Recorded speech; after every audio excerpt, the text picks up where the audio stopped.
भारत माता की जय। जय श्री राम। दोस्तों आपका स्वागत है हमारे यूट्यूब चैनल जॉब सर्चिंग में।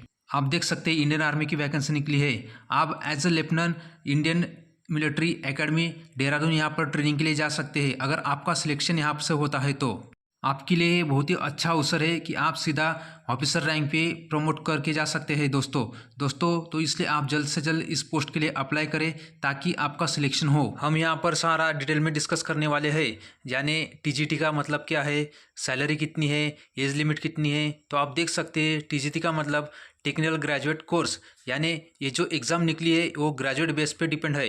अगर आप ये एग्ज़ाम क्रैक करते हैं तो आप एज ए लेफ्टिनेंट सीधा इंडियन मिलिट्री एकेडमी देहरादून यहाँ पर ट्रेनिंग के लिए जा सकते हैं। इंडियन आर्मी में जैसे लेफ्टिनेंट है उसी प्रकार से इक्विवेलेंट इंडियन नेवी में सब लेफ्टिनेंट और इंडियन एयरफोर्स में फ्लाइंग ऑफिसर है। आप सीधा ऑफिसर बन सकते हैं, वो भी बिना रिटर्न एग्जाम दिए। आपको गोल्डन अपॉर्चुनिटी मिली है इंडियन आर्मी में अपना करियर बनाने के लिए। तो दोस्तों जल्दी से अप्लाई करिए और सिलेक्ट हुए और अपने देश का, अपने घर का और अपना खुद का नाम रोशन करिए। अब हम डिटेल में देखेंगे दोस्तों।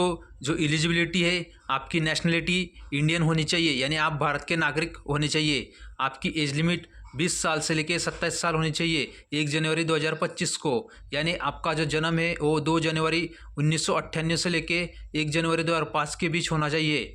आपका एज कैलकुलेट आपकी एसएससी मार्क पे जो आपकी डेट ऑफ बर्थ है उसके हिसाब से की जाएंगी। अगर आपके पास इंजीनियरिंग डिग्री है तभी आप अप्लाई कर सकते हैं। आपकी ट्रेनिंग 1 जनवरी 2025 से स्टार्ट होंगी और आपकी ट्रेनिंग 12 महीने यानी पूरी 1 साल के लिए होंगी। All final year appearing candidates उस final year final semester exam will be schedule after 1 January 2025 are not eligible to apply for this course. मतलब अगर आपका एग्ज़ाम 1 जनवरी 2025 के बाद में है तो आप इस कोर्स के लिए अप्लाई नहीं कर सकते। Candidates who have yet passed their degree examination will be eligible only if they are studying in the final year of degree examination. Those candidates who have yet to qualify in the final year, मतलब आप इस course को apply कर सकते हैं लेकिन आपका जो डिग्री है वो 1 जनवरी 2025 के पहले पास आउट हो जाना चाहिए, वरना आप एलिजिबल नहीं रह सकोगे। मतलब पूरा टैलेंट बेस्ड सिलेक्शन है। आप देख सकते हैं कि हमारे जो देश के अफसर है उनका सिलेक्शन कैसा होता है। अगर आपको अफसर बनना है तो आप में इतना टैलेंट तो होना ज़रूरी है, तभी हम कोई भी प्लान एग्जीक्यूट कर सकते हैं। आपने अभी भी हमारे चैनल को सब्सक्राइब नहीं किया है तो प्लीज़ जल्दी से सब्सक्राइब कीजिए। Candidates studying in final year semester of engineering degree course should not have any backlog at the time of submission of application. Any candidates if found having backlog will not be allowed to appear in SSB interview. मतलब आप backlog नहीं रख सकते। अगर backlog रहा तो आप eligible नहीं रहोगे। अब हम कोर इंजीनियरिंग स्ट्रीम और उसको इक्विवेलेंट इंजीनियरिंग स्ट्रीम देखेंगे। जैसे सिविल को equivalent stream civil engineering, building engineering, civil and rural engineering, civil engineering and planning, civil engineering construction technology में civil and infrastructure engineering, civil technology, construction engineering and management, construction technology and management, geo informatics, civil and environmental engineering. दोस्तों अगर हम पूरी ऐसी add पढ़े तो बहुत ही लंबी ऐड होंगी, ये वीडियो बहुत लंबा जा सकता है, तो आप कृपया पॉज करके पढ़ सकते हैं। इसका मतलब आपकी इंजीनियरिंग दिए गए स्ट्रीम में से ही होनी चाहिए, नहीं तो आप एलिजिबल नहीं हो। दोस्तों जैसे आप यहाँ पर एज ए लेफ्टिनेंट अपॉइंट होने वाले, वैसे आप एनडीए की एग्ज़ाम थ्रू भी डायरेक्ट लेफ्टिनेंट बन सकते हैं जो 12वीं के बाद रहती है।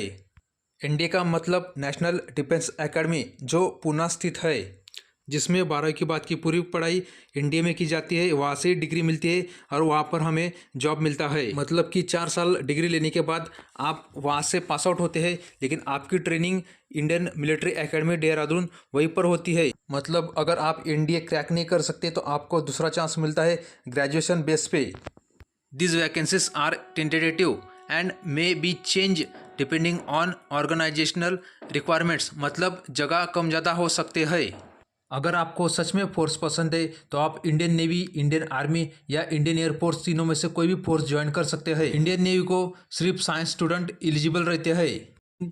आर्मी और एयरफोर्स को आर्ट्स या कॉमर्स वाले स्टूडेंट भी एलिजिबल रहते हैं। मतलब टेक्निकल पोस्ट छोड़ के अदर पोस्ट के लिए आर्ट्स वाले भी अप्लाई कर सकते हैं। इसके अलावा आप पैरामिलिट्री भी ज्वाइन कर सकते हैं। इस पोस्ट के लिए जो ड्यूरेशन ऑफ ट्रेनिंग है वो अबाउट 12 मंथ, मतलब पूरी 1 साल ट्रेनिंग होने वाली है। Candidates will neither be allowed to marry during the period of training nor he be allowed to live with parents guardians. Candidates must not marry until they complete the full training at the Indian military academy Dehradun. मतलब आपकी training complete होने तक आप शादी नहीं कर सकते और अपनी फैमिली के साथ भी नहीं रह सकते। अगर आप ट्रेनिंग खत्म होने के पहले शादी कर लोगे तो आप डिस्चार्ज हो जाओगे, मतलब आपको निकाला जा सकता है। अगर आप किसी कारणवश ट्रेनिंग छोड़ के जाएंगे तो आपको वीकली 16,260 का रिफंड करना पड़ेगा। आप देख सकते हैं प्रमोशन क्राइटेरिया। आपकी ट्रेनिंग कंप्लीट होने के बाद आप एज अ लेफ्टिनेंट प्रमोट होंगे। 2 साल कंप्लीट होने के बाद आप लेफ्टिनेंट से प्रमोट होके कैप्टन बनेंगे। उसके बाद अगर आपने 6 साल कंप्लीट कर ली है सर्विस तो आप कैप्टन से प्रमोट होके मेजर बनेंगे। ऐसे आप रैंक देख सकते हैं, मेजर से lieutenant colonel, colonel, brigadier, major general, ऐसे आप रैंक दे सकते हैं। और रैंक के हिसाब से पे स्केल भी अलग अलग है। जैसे कि लेफ्टिनेंट के लिए पे स्केल 56,100 से लेके 1,77,500 तक है। कैप्टन का स्केल 61,300 से लेके 1,93,900 तक है। मेजर का 69,400 से लेके 2,07,200 तक है। मतलब आपकी जैसे रैंक बढ़ेंगी वैसा आपका पे स्केल भी बढ़ने वाला है। उसके अलावा आपको अलग अलग अलाउंसेस भी मिलने वाले हैं, जैसे MSP मिलिट्री सर्विस पे जो कि 15,500 पर मंथ मिलने वाला है। Stipend to gentleman cadets during the entire duration of training in service academy that is during training period at IMA Dehradun. मतलब जब आप ट्रेनिंग को होंगे तब आपका स्केल फिक्स रहेगा 56,100। मतलब ट्रेनिंग में आपको अदर अलाउंसेस मिलने वाले नहीं है, मगर ट्रेनिंग कंप्लीट होने के बाद आपको अदर अलाउंस मिलेंगे। जैसे पैरा रिजर्व 2,625, टेक्निकल 3,000, टेक्निकल 4,500, ऐसे अलग अलग अलाउंस आपको मिलेंगे। और भी बहुत से अलाउंस है जो हम देखेंगे, जैसे यूनिफॉर्म अलाउंस 20,000 जो कि साल में एक बार मिलेगा। ट्रांसपोर्ट अलाउंस यानी हायर ट्रांसपोर्ट अलाउंस जो है वो 7,200 प्लस DA, और अदर प्लेस में आपको 3,600 अलाउंस मिलेगा। अब हम हायर ट्रांसपोर्ट अलाउंस वाले सिटी देखेंगे, यानी वो सिटी छोड़ के आप अलग जगह पे रहेंगे तो आपको 3,600 प्लस DA अलाउंस मिलेगा। अगर आप वहाँ पर रहेंगे तो 7,200 अलाउंस मिलेगा। हायर ट्रांसपोर्ट सिटीज़ में आते हैं हैदराबाद, पटना, दिल्ली, अहमदाबाद, सूरत, बेंगलुरु, कोची, इंदौर, ग्रेटर मुंबई, नागपुर, पुणे, जयपुर, चेन्नई, कोयम्बतूर, गाजियाबाद, कानपुर, लखनऊ, कलकत्ता, ये सब हायर ट्रांसपोर्ट सिटी है। जो ऑफिसर पे लेवल 14 के ऊपर है उनको 15,750 हायर ट्रांसपोर्ट अलाउंस मिलता है। इसके साथ ही चिल्ड्रन एजुकेशन अलाउंस भी मिलता है 2,250 per month per child for 2 eldest surviving children only. CEA is admissible from nursery to 12th class. मतलब ज़्यादा से ज़्यादा 2 बच्चों के लिए आपको चाइल्ड एजुकेशन अलाउंस मिलता है। 2 बच्चों के हिसाब से देखे जाए तो आपको 4,500 ज़्यादा से ज़्यादा अलाउंस मिलेगा। साथ ही 6,750 हॉस्टल सब्सिडी मिलती है जो कि ज़्यादा से ज़्यादा 2 बच्चों के लिए अलाउड है। Army Group Insurance Fund. The gentlemen cadets when in receipt of stipend are insured for 1 crore as applicable to officers of the regular army. Subscription at the rate of 10,000 will have to be paid in advance on monthly basis by gentleman cadet to become member under the AGI scheme as applicable to regular army officers. मतलब आपको army group insurance fund की तरफ से 1 करोड़ का insurance मिलेगा, लेकिन आपको इसके लिए हर महीने 10,000 पेड करने पड़ेंगे। तो आप अप्लाई कर सकते हैं। तो आपको अप्लाई करने के लिए www.joinindianarmy.nic.in पे जाना होगा और वहाँ से आपको फॉर्म सबमिट करना होगा। फॉर्म ध्यान से भरना ताकि कोई इन्फॉर्मेशन गलत ना हो और आपका फॉर्म रिजेक्ट ना हो। हर एक का सपना अलग अलग होता है।